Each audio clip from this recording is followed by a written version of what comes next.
Hey guys, welcome back to Busted Seams. It is glorious Boxing Day here in the United States, so it is a no makeup day for me. And I thought I would record a video today just showing a 2D flat illustration in Adobe Illustrator.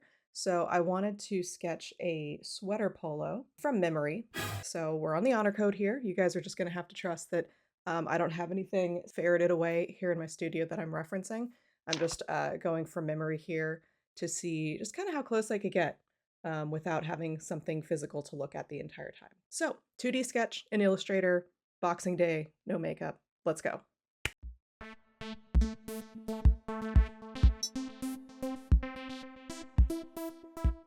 Okay, so we're gonna start by just putting a guide right in the center. So I like to just do one side and then mirror it to the other side, make sure everything's symmetrical. So I'm starting with just some squares for the body.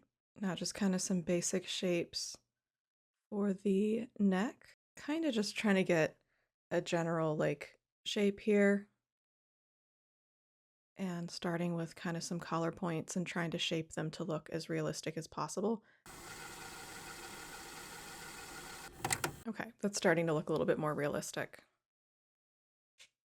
This is the inside line, or the inside, bottom of the collar, the neck seam, if you will. I'll just take him out here to the shoulder.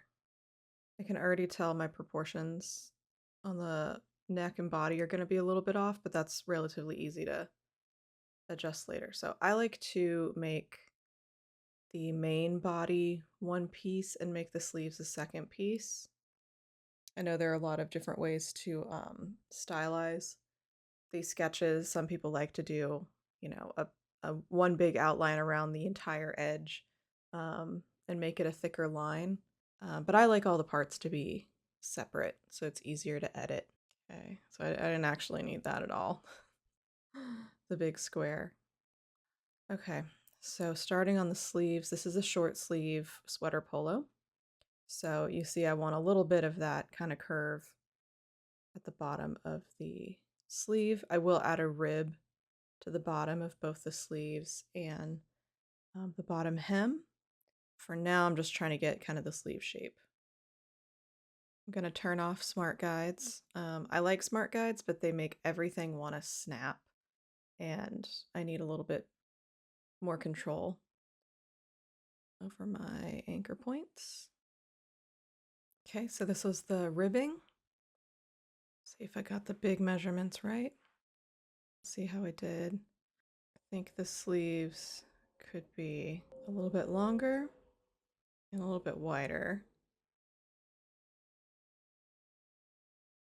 Still a little bit off on the body proportion. Keep messing with this, bring that in a little bit, and maybe up a little bit. I control 2 to hide everything, or command 2 if you're on a Mac to hide individual elements. It's like one of my most used hotkeys. Bring that armpit point down a little bit. I almost feel like this whole thing, needs to rotate to look right. That's better. It looks a little bit more real. Okay, it looks a little less skewed, so let's delete our mirror and remirror. I mean, that's looking a lot better. Okay, now we're gonna do the bottom ribbed hem, which is easy to start as just a rectangle, but just a reminder, I am only making half of it so I can reflect it. That's not quite right. Okay, now this sweater polo in real life has some piping. Maybe try a half. That looks better. Okay, now we need it on the sleeve. Okay, so we're going to copy this exact curve. I'm actually going to outline stroke on this one. And let's just see. Could go a little bit wider. We're just going to make it just a little bit closer to the one we already did on the bottom. Okay, that's pretty good. Let's put him in place, and then we obviously have some points to fix where it's a little too square.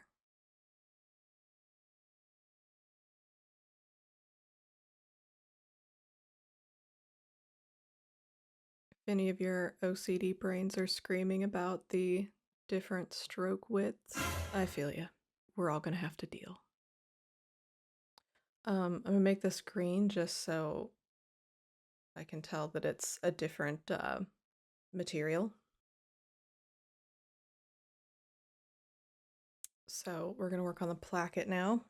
We're gonna show it open. First, we're gonna scooch this over so we have room to kind of open each side of the placket.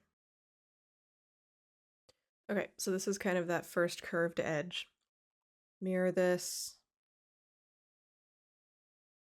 and see. So what I'm looking at is those bottom two lines, how far they are apart, if that seems like it's about the width of the total placket. So the inside of this placket is contrast, and since this is a men's sweater polo, that's kind of standard for menswear closures in the US anyway. It's definitely not an international standard, but if you overlap it the opposite way, men in the US get a little bit perturbed because they feel like they're wearing a quote unquote lady polo. And other parts of the world don't care because it's not a big deal. Because also, women wear things that have a quote unquote men's closure all the time, and we just adapt. And, you know, gender's a construct, so getting a little bit regressive here.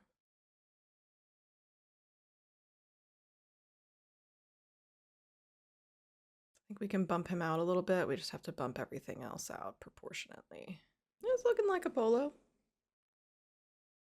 I just want to make it a little bit shorter overall, a little bit boxier. So if I had a real polo in front of me, here's where I would kind of look at some of the proportions, how long the placket is. This is not to any kind of scale because I'm doing it from memory, obviously. But even when I do sketch, I don't sketch to scale. But I will look at like placket length compared to sleeve width so that I can kind of match up those proportions. But we are doing it the lazy way today. So we're just going to kind of eye it and mess with it until it looks kind of right. It's the busted seams way. I can seriously like lose time when I'm working on sketches. In my day job, I have a design team, so I don't do a lot of sketching myself anymore.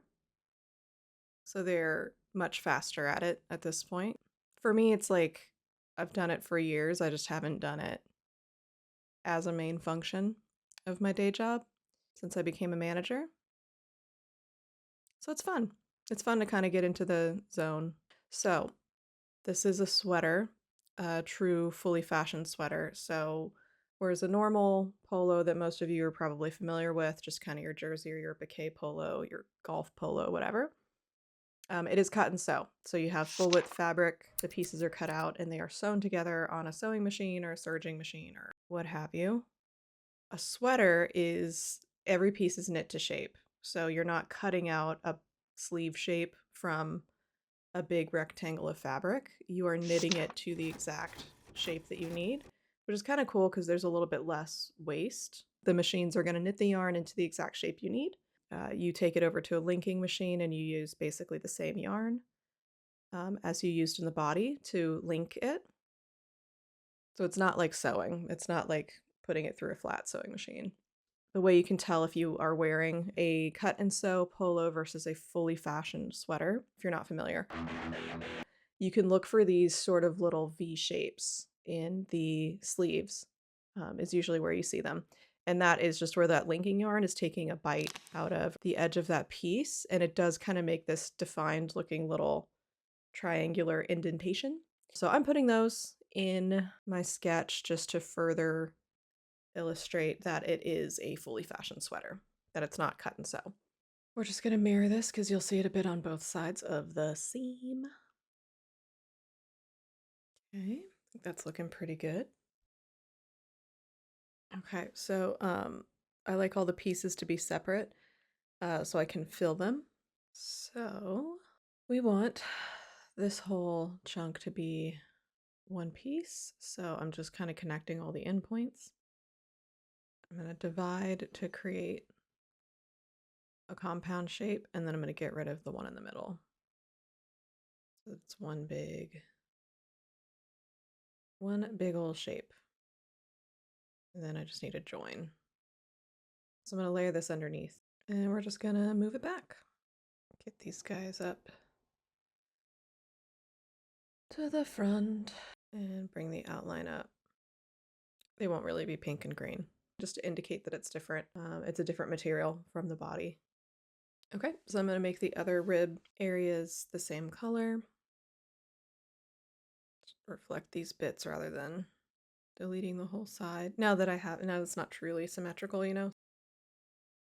Okay, so now I need to fill the inside of this bad boy. So I need to make this guy his own shape. So I'm just going to cut, delete that, and then I'm going to join these two.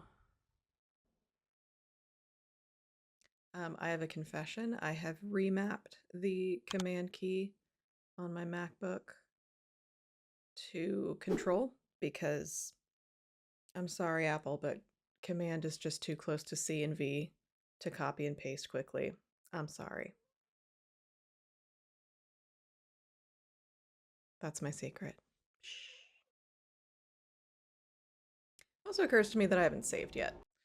So I'm going to fix this inside neck part, join those two, drop him on top.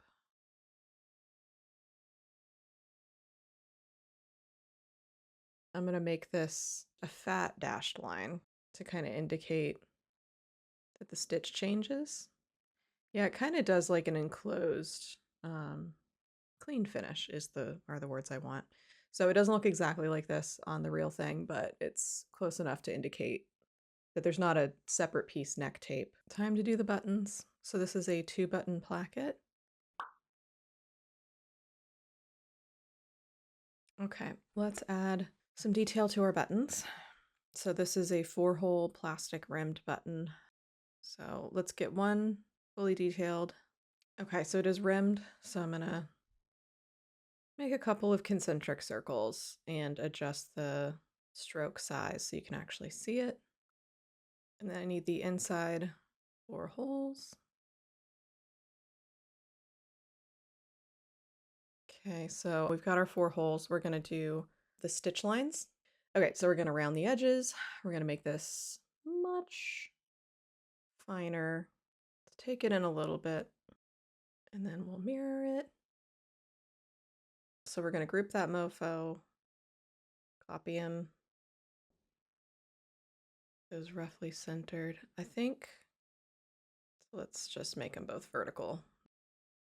Okay, so I just need to fill my body and sleeves so that only the armhole seam that I want to show will show.